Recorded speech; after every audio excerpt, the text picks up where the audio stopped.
All right, graphing each linear equation. Okay, so if I have y equals, and I'll make this easy, y equals negative 3 halves x minus 5, let's say. So that you can do because you've had enough experience with this. Y is already by itself. Use a t-table. That's the direction. Use a t-table. And the points you're going to use are going to be 0 and what else? 2, what else? Negative 2, okay? And so if x is 0, I get y equals negative 3 half times 0 minus 5. Negative 3 halves times 0 is 0. 0 minus 5 is negative 5. Okay? If x is 2, I get y equals negative 3 halves times 2 minus 5. Now let's go up to the side and figure out what 3 halves times 2 over 1 is. 2 to 2 is 1. 2 to 2 is 1. A negative 3 times 1 is negative 3, right? But that's also a negative 3 minus 5, which is negative 8. Okay. And then negative 2, I get y equals negative 3 halves times negative 2 minus 5. Let's go up to the side and do the product. Negative 3 halves times negative 2 over 1. Remember, the whole purpose of multiplying by a number divisible by the denominator was so that this denominator becomes a 1. 2 to 2 is 1. 2 to negative 2 is negative 1. A negative 3 times a negative 1 is a positive 3. And what's 3 minus 5? Negative 2. All right, we plot those points. And so when I plot those points,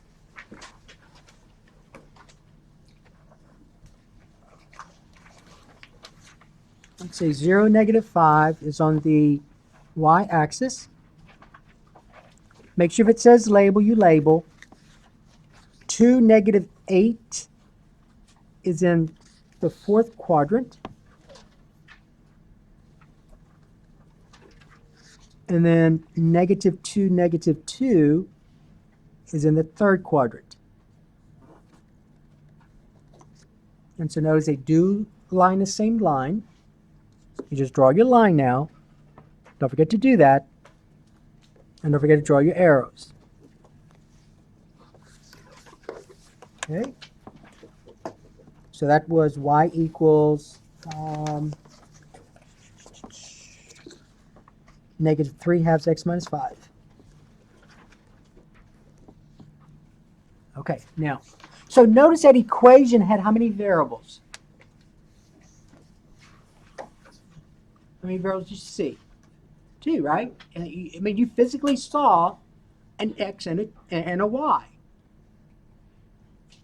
And remember, the value of y changed each time, right? Why did the value of y change each time?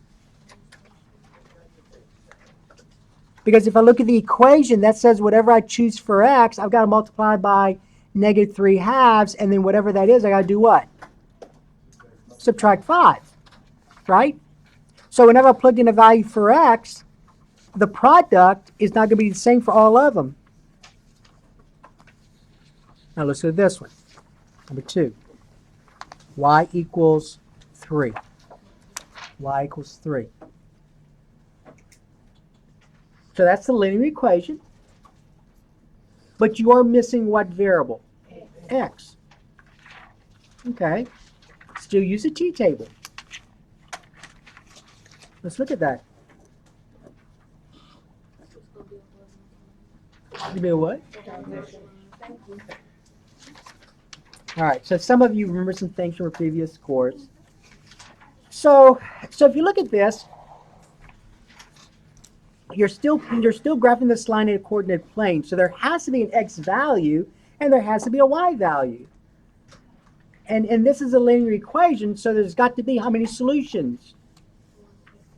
An infinite number. So you got to draw a line. But look at what this says. This says that y has to be equal to what? 3. So that says that y has to be equal to 3, right? Here, in this one, that says that y is going to change because x, whatever x I choose, has to be multiplied by what? -3/2, and then subtract 5. So that's why you see all these y values being different. But here, this says that y has to be what? 3. That means this. Y has to be what? 3. Nothing else. Y has to be 3. No matter what I choose for x, y has to be 3. No matter what I choose for x, y has to be 3. No matter what I choose for x, y has to be 3. And so you may recall, when you graphed this, what kind of line was this? A horizontal line. Horizontal line. So if you graph this now, 0, 3, 2, 3, -1, 3. Do y'all see they all line the same line as horizontal? So you get this.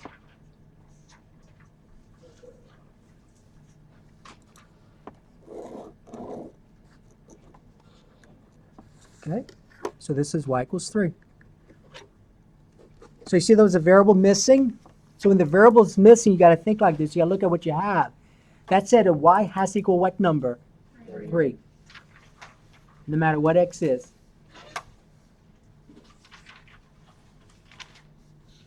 Let's look at the other one now. Look at this one, number 3. What if I had, number 3, what if I had x equal 3? X equal 3 this time. Use the same thought processes. So I have a variable missing. What variable is missing? Y. So no big deal. I can still deal with that. Using a t-table. Using a t-table, x, y. So remember, this is still a linear equation. So when you graph it, you're going to get an infinite number of solutions. So you have to have an x and a what? A y. But this says that x has to equal what? 3. So where do I put all those 3's? Under the x column. So x has to always equal what? 3. See the difference between those two?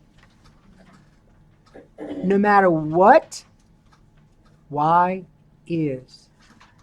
So if y is 0, x has to be what? 3. If x is -2, y has to be, if y is -2, x has to be 3. If y is 1, x has to be 3. And so if you graph this, what kind of line do you think you'll get? It's a vertical line. So y equals 3 is horizontal, x equals 3 is vertical. So the idea that x equals is going to be important next semester because when you graph a certain equation, you can get vertical asymptotes. So the idea that x equals will be important. So 3, 0, 3, -2, and then 3, 1. So you see you get a vertical line. But the thought process that we went through is what you need to use. Don't guess as to whether it's vertical or horizontal when you haven't in your mind thought about, well, what does x equal 3 mean? What does x equal 5 mean? What does x equal 6 mean? Okay? So this was x equal 3. All right. Okay, so let me give you